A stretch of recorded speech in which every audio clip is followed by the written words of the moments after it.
L'ex amministratore delegato di Veneto Banca, Vincenzo Consoli, è stato condannato ieri in appello a 3 anni per il crack dell'istituto di credito, appunto Veneto Banca. Prescritto il reato di aggiotaggio, prescritto il falso in prospetto, resta in piedi soltanto l'ostacolo alla vigilanza.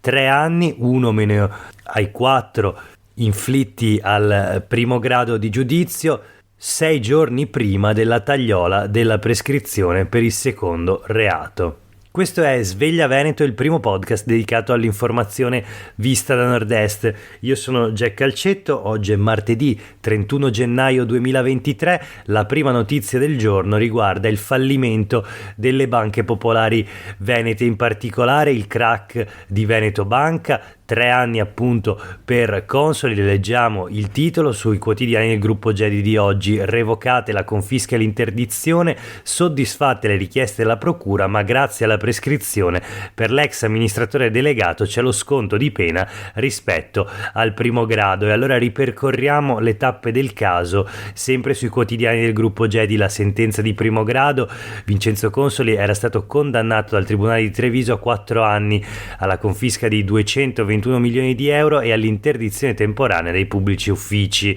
Nel corso del processo però è intervenuta, come spesso accade in questi casi, la prescrizione. Prescritto l'aggiotaggio, infatti, prima della sentenza di primo grado. La prescrizione per falso in prospetto è intervenuta poi il 10 febbraio 2022, appena 4 giorni dopo la condanna in primo grado, e quindi arriviamo alla sentenza di appello. In appello Vincenzo Consoli ha goduto di uno sconto di pena, condannato a 3 anni come chiesto dalla procura, con la conferma soltanto dei risarcimenti e delle provvisionali. La prossima prescrizione è la successiva tappa. Il mese da osservare ora è febbraio 2024, quando interverrà la prescrizione anche per ostacolo alla vigilanza. La sentenza della Cassazione quindi dovrebbe arrivare prima. Insomma, una lunga vicenza processuale che ieri però è arrivata al secondo grado di giudizio, con la pena quindi confermata a 3 anni. Resta aperto ancora il capitolo dei reati fallimentari. Il PM dice: per questo la nostra accusa arriverà entro l'anno. Voltiamo pagina e proseguiamo con la rassegna stampa di oggi, parlando dell'attualità politica in regione. In particolare non si sono spente del tutto le polemiche per la circolare inviata dall'assessore all'istruzione del Veneto Elena Donazzan alle scuole in occasione della giornata degli alpini istituita lo scorso anno, nel 2022, a memoria tra l'altro della battaglia di Nicolaiesca, rievocata da Donazzan nella sua lettera. Non si sono spente del tutto le polemiche, lo scrive il Corriere del Veneto di oggi. Direi che non si sono affatto spente queste polemiche. Nelle ultime ore sono arrivate una serie di attacchi, ancora e soprattutto di richieste di dimissioni dell'assessora Donazzan, che ancora una volta finisce nell'occhio del ciclone di una polemica che è diretta anche al presidente della regione Luca Zaia, che ancora non l'ha rimossa dal suo incarico. Ricordiamo che Elena Donazzan è assessora al 4º mandato in Regione Veneto, è lì addirittura da prima di Zaia. C'era ancora Galan quando è diventata assessora per la prima volta 17 anni fa, e poi nei 3 mandati di Zaia lo ha sempre seguito come appunto assessora. Ora ha le deleghe del lavoro, dell'istruzione e delle pari opportunità, deleghe delicatissime naturalmente, che le vengono contestate da chi chiede le sue dimissioni e dice più volte ha dimostrato di essere totalmente inadeguata a ricoprire questo incarico. Cosa risponde Elena Donazzan in un'intervista a Gloria Bertasi oggi sul Corriere del Veneto? Dice: si tratta di attacchi disonesti, riscriverei subito la lettera sugli alpini.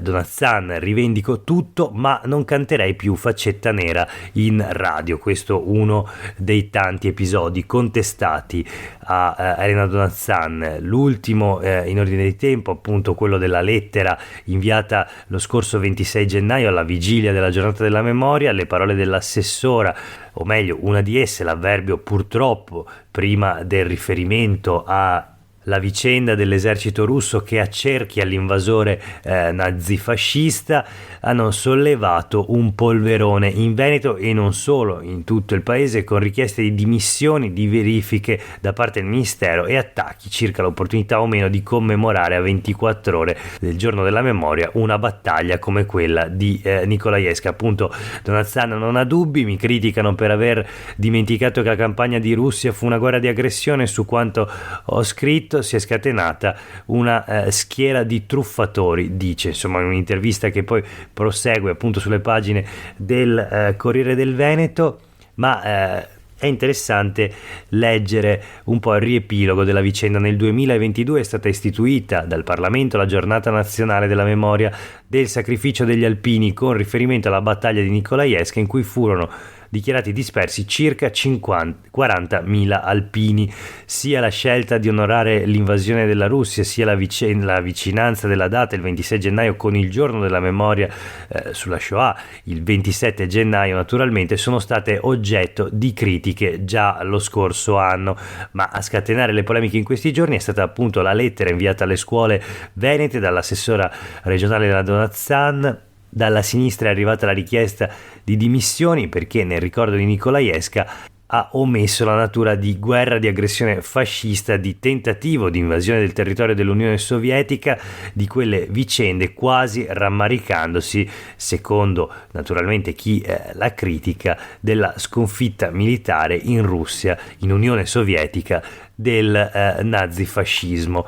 Di nuovo Donat-Zan appunto si difende, ma in queste ore ha già raggiunto la quota di 20.000 e forse più sottoscrittori, una raccolta firme lanciata nel web per chiedere le dimissioni dell'assessora Donat-Zan. Oltre 20.000 persone quindi chiedono: Donat-Zan, dimettiti. Nel frattempo intervengono anche gli alpini che chiariscono la campagna di Russia e quindi anche il disastro della ritirata, compresa la battaglia di Nikolajewsk, fu colpa del fascismo. Il presidente veronese Bertagnoli dell'ANA, dell'Associazione Nazionale Alpini, dice nel 1943 fu una guerra di invasione. Al tempo stesso gli alpini si smarcano dalle polemiche, dicono l'assessora era in buona fede, ricordano che Nikolajewsk ha un valore fortissimo per la nostra memoria. La legge tuttavia che istituisce la giornata nel giorno del 26 gennaio, proprio sulla data, l'Associazione Nazionale Alpini si era divisa l'anno scorso, quindi si è trattato in ogni caso di una legge controversa anche per gli alpini.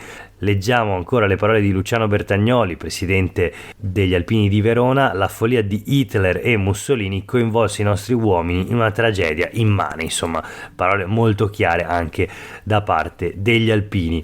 Chiudiamo questo capitolo delle polemiche, delle richieste di dimissioni nei confronti dell'assessora Donat-Zan e vediamo ancora un'altra notizia, la politica e il territorio. Siamo sulle pagine del Corriere del Veneto, ma anche dei quotidiani del gruppo Gedi, in cui si parla dei servizi per i cittadini. E allora vediamo di che si tratta: passaporti e anagrafe alle poste, la svolta in 500 comuni veneti. Arrivano al via sportelli unici dove richiedere dalla carta d'identità al modello ISEE alla MON. I lavori sono già partiti, saranno riqualificati 91 uffici nel Padovano, 83 a Treviso, 59 a Belluno e 30 a Venezia. C'è anche una proposta che arriva dai sindaci: possiamo occuparci noi di fare i documenti. È assurdo dire che gli arretrati delle questure sono colpa dei comuni. Questo l'attacco del sindaco De Pellegrin di Val di Zoldo contro il ministro dell'Interno Piantedosi. Ma vediamo sulle pagine del Corriere del Veneto allora di che si tratta. Il progetto di Poste Italiane nei comuni sotto i 15.000 abitanti scattano il rinnovo dei documenti, l'erogazione dei certificati, gli atti giudiziari Elise. Rivoluzione quindi per 500 uffici postali, diventano centri multiservizi.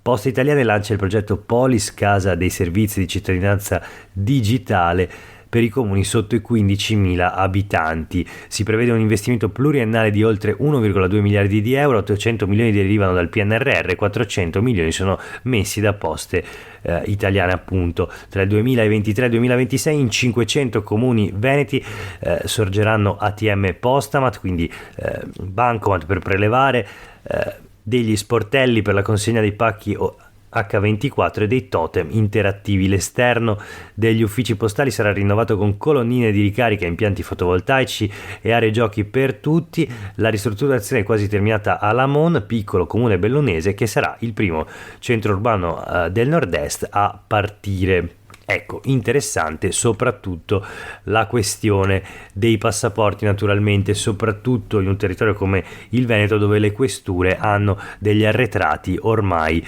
lunghi perfino mesi. È quasi impossibile prenotare una visita, un rinnovo del passaporto, o meglio lo si può prenotare ma appunto probabilmente per l'estate. Chiudiamo la rassegna stampa di oggi con una notizia relativa all'autonomia. Zaia applaude a Casellati, dice l'autonomia è nella Costituzione. Oggi c'è il pre-Consiglio dei Ministri che valuterà il nuovo testo proposto da Calderoli appunto per quanto riguarda l'autonomia, la nuova legge quadro.